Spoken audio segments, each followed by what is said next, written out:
दोस्तों नमस्कार, हिंदी कुंज में आप सभी लोगों का स्वागत है। आज हम लोग बात करने चल रहे हैं ICSE 9-10 में साहित्य सागर के अंतर्गत पद्य भाग में तुलसीदास जी के विनय के पद के बारे में। इसके पहले भी हिंदी कुंज में एक वीडियो बन चुका था जिनमें तुलसीदास जी द्वारा लिखित विनय के पद के बारे में व्याख्या, पाठ, कवि परिचय और उसके प्रश्नोत्तरों के बारे में बात की गई थी संक्षिप्त में। यहाँ पे हम लोग आज कवि परिचय के बारे में बात करेंगे और व्याख्या करेंगे और कविता का पाठ करेंगे।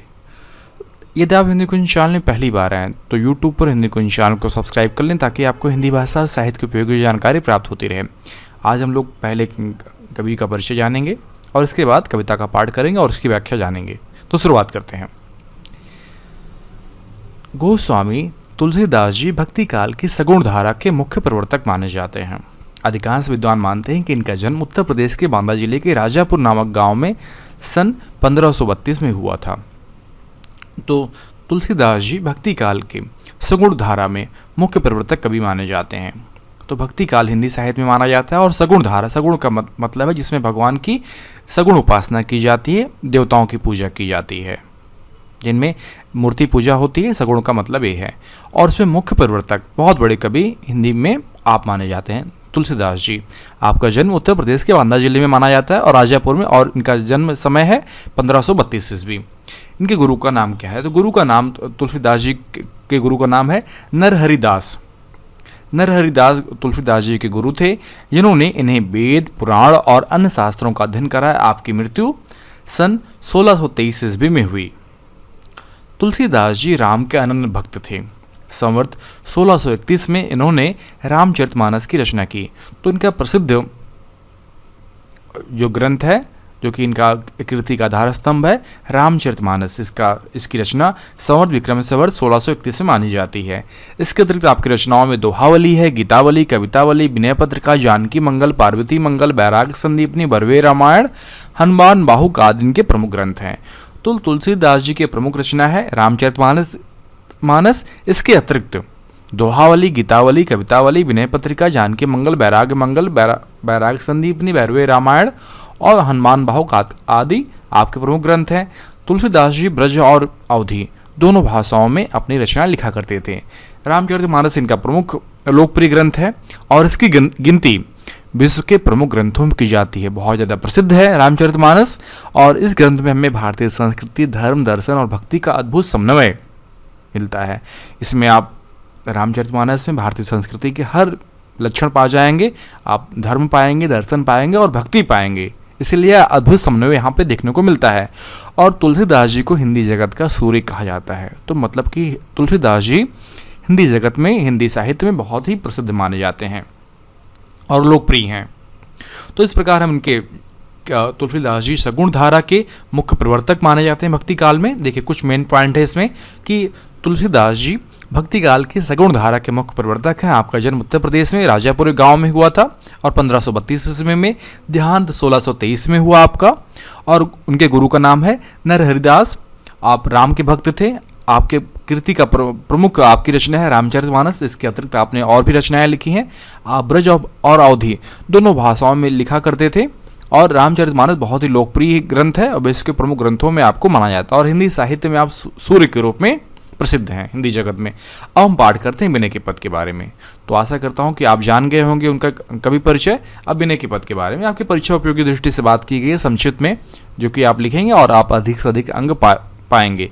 अब हम विनय के पद जो आपके सिलेबस में है 2 पद, इनका पाठ करेंगे और इसकी व्याख्या करेंगे। तो शुरुआत करते हैं। ऐसो को उदार जगमाही, बिनु सेवा जो द्रवे दीन पर राम सरिस को नाही। जो गति जोग विराग यतन करी नहीं पावन पुण्य ज्ञानी। जो गति देत गीध सबरी, कहूँ प्रभु न बहुत जी जानी। जो संपत्ति 10 अरब करी, रावण स्यो पहलीनी। सो संपदा वेषण कह, अति सकुच सहित प्रभु दीन्ही। तुलसीदास सब भांत सकल सुख, जो चाहे मन मेरो। तो प्रभु भजु राम, काम सब पूरन कर, कृपा निधि तेरो। तो ऐसो को उदार जगमाही। तो इस पद में कवि तुलसीदास जी ने प्रभु श्री राम की महिमा का बखान करते हैं और उन्हें उदार और भक्त वत्सल कहते हैं। कवि लिखते हैं श्री राम की उदारता का वर्णन करते हुए कवि लिखते हैं कि इस संसार में आपके समान कोई उदार नहीं है, ऐसे को उदार जगमा है, आपके समान कोई उदार नहीं है। बिना प्रभु सेवा किए ही आप, भगवान राम जो है दीनहीन मनुष्यों पर, द्रव्य दीनहीन मनुष्यों पर आप प्रसन्न हो जाते हैं बिना सेवा किए ही। आपके समान दयालु और कृपालु कोई नहीं है। सरिस का मतलब समान, उसके उनके बराबर कोई समान, उनके समान कोई दयालु कृपालु नहीं है। बड़े बड़े ज्ञानी और ऋषि मुनि जो योग्य और वैराग्य से भी नहीं पाते, और जो गति बड़े बड़े ऋषि मुनि मोक्ष को प्राप्त नहीं करते, वही गति प्रभु श्री राम के द्वारा गिद्ध यानी कि जटायु और सबरी बहुत ही आसानी से प्राप्त कर पाते हैं। जिस संपत्ति को पाने के लिए लंका के जो राजा है रावण, उनको अपने 10 सिर को शिव जी को अर्पण करना पड़ता है, वही संपदा विभीषण बहुत ही आसानी से भगवान श्री राम द्वारा पा जाते हैं। तुलसीदास जी कहते हैं कि हे मेरे मन, तू यदि सभी प्रकार के सुखों को भोगना चाहता है तो तू राम के नाम का जाप कर और तू उन्हीं के शरण में जा। कृपा निधान है वो, और तुम्हारे सारे काम, तुम्हारी सारी इच्छाएं वे पूरी करेंगे। तो इस पद में हम जान पाए कि ऐसो को उदार जग माही, बिनु सेवा जो द्रवे दीन पर राम सरिस कोई नाही। जो गति जोग विराग जतन करी, नहीं पावन पुनि ज्ञानी। सो गति देत गीध सबरी कहूँ, प्रभु न जी जानी। जो संपत्ति 10 शीस अरब करी, रावण से पय लीनी। सो संपदा विभीषण कह, अति सकुच प्रभु दीन्ही। जो संपदा विभीषण कह, अति सकुच प्रभु दीन्ही। तुलसीदास सब भांत सकल सुख, जो चाहे मन मेरो। तो भज राम काम सब पूरन कर, कृपा निधि तेरो। तो तुलसीदास जी कहते हैं इसमें कि भगवान राम बहुत ही दयालु हैं और वे बिना सेवा किए ही अपने भक्तों पर, अपने दीनों पर दया करते हैं। तुलसीदास जी कुछ ऋषियों और ज्ञानियों का उदाहरण देते हैं। कहते हैं कि बड़े बड़े जो ज्ञानी हैं, योग विराग का मतलब होता है वैराग्य, और योग तपस्या के बावजूद भी ईश्वर का आशीर्वाद नहीं पा पाते, जो बहुत ही आसानी से जटायु और सबरी को आसानी से मिल जाता है। जिस शिव कृपा को पाने के लिए रावण को अपने 10 सिरों को काटना पड़ा, अर्पण करना पड़ा, वह कृपा विभीषण बिना कुछ किए ही, बिना कुछ जतन किए ही श्री राम से मिल जाती है। इसीलिए तुलसीदास जी कहते हैं कि अगर जीवन में संपूर्ण सुखों को पाना है, सकल सुख का मतलब संपूर्ण सुख को पाना है, कल्याण पाना हो, तो कृपा निधान भगवान श्री राम का भजन करो। वही अपने भक्तों का कल्याण करते हैं और तुम्हारा भी करेंगे। अब दूसरा पद पढ़ते हैं। जाके प्रिय न राम वैदेही, तजिए ताहि कोटि बैरी सम, यद्यप परम स्नेही। तजियो पिता प्रहलाद, विभीषण बंधु भरत महतारी। बलि गुरु तजियो कंत ब्रज बनितहि, भय मुंद मंगलकारी। नाते नेह राम के मनियद, सुहृदय सोएबिल जहाँ लयो। अंजन कहाँ आँख जही फूटी, बहु तक कहो कहाँ लो। तुलसी सो सब भांत परमहित, पूज्य प्राण ते प्यारो। जासो होए स्नेह राम पद, ए तो मतो हमारो। तो दूसरे पद में कभी कहते हैं कि जिनके हृदय में जाके प्रिय न राम वैदेही, तो जिनको राम वैदेही का मतलब कि सीता राम जिन्हें प्रिय नहीं है, जिनके हृदय में, जिनके मन में सीता व प्रभु राम का प्रेम नहीं है, जो उनको पसंद नहीं करते, वह मनुष्य हमें चाहे जितना ही हमारा स्नेही क्यों न हो, हमें उसे शत्रु के समान, करोड़ों शत्रुओं के समान मानकर त्याग देना चाहिए, छोड़ देना चाहिए। तो कभी अपनी बात कुछ उदाहरणों के माध्यम से समझाता है और कहता है कि जिस प्रकार प्रभु विरोधी अपने पिता को प्रहलाद ने त्याग दिया, हिरण्यकश्यप को प्रहलाद ने त्याग दिया, विभीषण ने अपने भाई रावण को, भरत ने अपनी माता कैकेयी को, राजा बाली ने अपने गुरु शुक्राचार्य को, और ब्रज की गोपियों ने कंत ब्रजही बनितहि। कंत का मतलब पति और ब्रज के बनितहि मतलब कि जो ब्रज की गोपियां हैं, भगवान प्राप्ति के मार्ग माधक मानकर अपने पतियों को त्याग दिया, क्योंकि इन सबके मन में प्रभु के प्रति प्रेम था। इसी प्रकार चाहे हमारा कोई मित्र हो, चाहे हमारा कोई सेवक हो, यदि उसके हृदय में श्री राम के प्रति प्रेम ना हो, तो हमें उसे किसी भी प्रकार से संबंध नहीं रखने चाहिए। तो ऐसे काजल को लगाने से क्या फ़ायदा जिसे लगाने से हमारी आँख ही फूट जाए। तो तुलसीदास जी कहते हैं कि जो हमें परम पूज्य, प्राण प्रिय, परम हितकारी श्री राम के चरणों से प्रेम कराए, वही हमारे लिए है और हमें ऐसा मानना चाहिए, तो उसी को हमें पसंद करना चाहिए, उसी से हमें संबंध रखने चाहिए।